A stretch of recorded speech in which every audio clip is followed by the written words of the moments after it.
स्वागत है आप सभी का एडवांस डिग्री में। आज हम आपको BSc third year 5th semester zoology paper का फर्स्ट का पढ़ा रहे हैं, जो कि आपका एनईपी के अकॉर्डिंग है।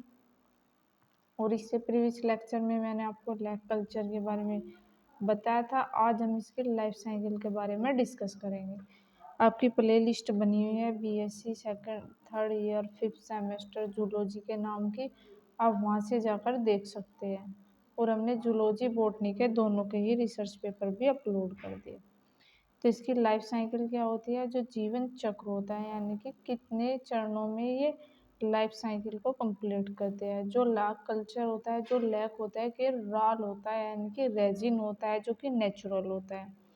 जो लाक लैक इंसेक्ट नामक छोटे कीटों द्वारा सिक्रेटेड किया जाता है। इन कीटों को पाला जाता है। पहले क्या किया जाता है? इनका सिक्रेट किया जाता है, इनको पाला जाता है। इन कीटों को पाला जाता है और लैक कल्चर कहते हैं। तो इसे कीटों को पालना ही क्या कहा जाता है? लैक कल्चर कहा जाता है। लाख कीट का जो जीवन चक्र है, जो लाइफ साइकिल है, इसको समझना लाख उत्पादन के लिए बहुत महत्वपूर्ण है। जो लाख कीट है, इसका जो जीवन चक्र है मुख्य 4 चरणों में बांटा जाता है। तो कितने में? 4 चरणों में बांटा जाता है। तो ये इसका डायग्राम है, इसे मैं आपको डिटेल से बता दूं। देखिए, सबसे पहले क्या होता है?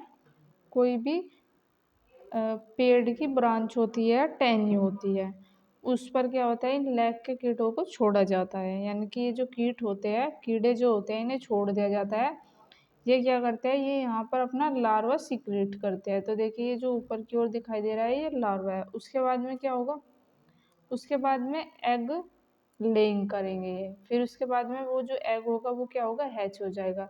फिर इसका लार्वा बन जाएगा, फिर इसका प्यूपा बन जाएगा, और फिर इसकी 2 स्टेज हो जाएगी। एक तो इनकम्प्लीट मेटामॉर्फोसिस और अडल्ट फीमेल बन जाएगी, या मेल कॉमन एनल ये बन जाएगी, या कंप्लीट मेटामॉर्फोसिस। देखिए, एक साइड तो यहाँ पर क्या हो रही थी? इनकम्प्लीट मेटामॉर्फोसिस हो रही थी। यहाँ पर क्या हो रहा है? Complete Metamorphosis. फिर अडल्ट मेल बनना है, यहाँ पर अडल्ट फीमेल बन रही थी। तो देखिए, अडल्ट मेल और अडल्ट फीमेल कब बनते हैं? अडल्ट फीमेल जो होती है वो इनकम्प्लीट मेटामॉर्फोसिस से बनती है, और जो अडल्ट मेल होता है वो कंप्लीट मेटामॉर्फोसिस से बनती है। तो ये आपको ध्यान में रखने वाली बात है। ये ऑप्शनल में भी आपसे पूछ लिया जा सकता है कि कंप्लीट और इनकम्प्लीट कब बनती है। तो ये इनकम्प्लीट मेटामॉर्फोसिस जो बनती है वो अडल्ट फीमेल बनती है, और जो कंप्लीट मेटामॉर्फोसिस है उससे अडल्ट मेल बनता है। देखिए, ये इसका कीट है जो सबसे पहले एग लेइंग करता है, जो कि फर्टिलाइजेशन की प्रोसेस करता है। तो देखिए, यहाँ पर आपको ये फर्टिलाइजेशन दिखाई दे रहा होगा, ये प्रोसेस करता है। उसके बाद में देखते हैं एग। तो जो एग होता है, इसमें क्या है? जो ये एग की प्रोसेस है, ये एक मादा फीमेल अपने शरीर के नीचे से लाक को खोल के भीतर अंडे देते हैं। यानी कि कोई भी ये इस तरीके का कवर है, इसके अंदर अंडे देगी। अंडे देने के बाद भैया बहुत छोटे होते हैं, नंगी आंखों से इन्हें देखना मुश्किल होता है। जो वे कीड़े होते हैं उन्हें नंगी आंखों से नहीं देख सकते। एक मादा कई सौ अंडे दे सकती है। तो कितने अंडे दे सकती है? कई सौ अंडे दे सकती है। दूसरा देखते हैं निम्फ। तो निम्फ क्या है? ये लार्वा से पहले वाली स्टेज होता है, जो निम्फ होता है। तो जो निम्फ होता है, छोटे निम्फ निकलते हैं छोटे छोटे, इन्हें रेंगने वाले भी कहा जाता है। यह लाख कीट की पहली सक्रिय अवस्था है, यानी कि ये सक्रिय अवस्था होते हैं। निम्फ बहुत फर्तीले होते हैं। अपने मेजबान पौधे होस्ट प्लांट की टहनी पर उपयुक्त स्थानों पर खोजने के लिए इधर उधर रेंगते हैं। एक बार जब वे एक उपयुक्त स्थान ढूंढ लेते हैं तो वे अपनी सूंड प्रोबोसिस से प्लांट टिश्यू में डालते हैं। यानी कि ये कोई भी टहनी है, अब जब इनका प्रोबोसिस होगा वो इस तरीके से डालेंगे, और जो रस होगा उसे शक करने का काम करेंगे। और वो क्या करते हैं?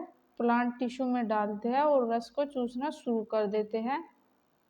इसी अवस्था में वे लाख सिक्रीशन करना शुरू कर देते हैं। तीसरा जो है अडल्ट नर और मादा यानी कि मेल एंड फीमेल जो निम्फ अवस्था है उसके बाद लाख कीट वैक्स अवस्था में पहुंचते हैं। यानी कि निम्फ के बाद क्या बनते हैं, वो अडल्ट बनते हैं। इस अवस्था में मेल और फीमेल स्पष्ट अंतर देखा जा सकता है। तो जो मादा होती है लाख कीट जो होता है, जो फीमेल लैक इंसेक्ट होता है, मादा कीट निम्फ अवस्था में एक लाख का स्राव करती है और एक लाख की खोल के भीतर ही रहती है। वे पंखहीन होती है, एक ही स्थान पर स्थित होते हैं। इनका मुख्य जो कार्य है वो लाख का उत्पादन करना और अंडे देना है। जो नर कीट है, नर लाख कीट आमतौर पर पंख वाले विंग्स या पंखहीन दोनों तरह के हो सकते हैं। पंख वाले नर कीट लाख के खोल से बाहर निकलते हैं और जो मादा वाले होते हैं वो मेटिंग करते हैं। प्रजनन के बाद नर और मादा दोनों ही मर जाते हैं। तो आपको ये समझ में आ गया होगा। अब इसका रिप्रोडक्शन देखते हैं। जो लाख इंसेक्ट होता है वो कुछ इस टाइप का होता है।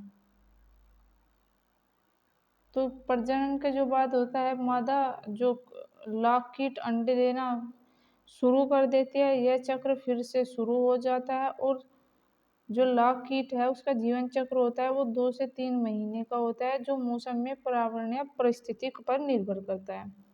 जो लाख के उत्पादन के लिए किसान इन कीटों के बेर, पलाश, कुसुम जैसे विभिन्न मेजबान पौधों के लिए पालते हैं के द्वारा स्रावित लाख के पौधों को खुरच कर इकट्ठा किया जाता है और फिर उसे शुद्ध करके उपयोग में लाया जाता है। तो कैसे किया जाता है, उसे पहले प्यूरिफाई किया जाता है, उसके बाद इन्हें यूज में लाया जाता है।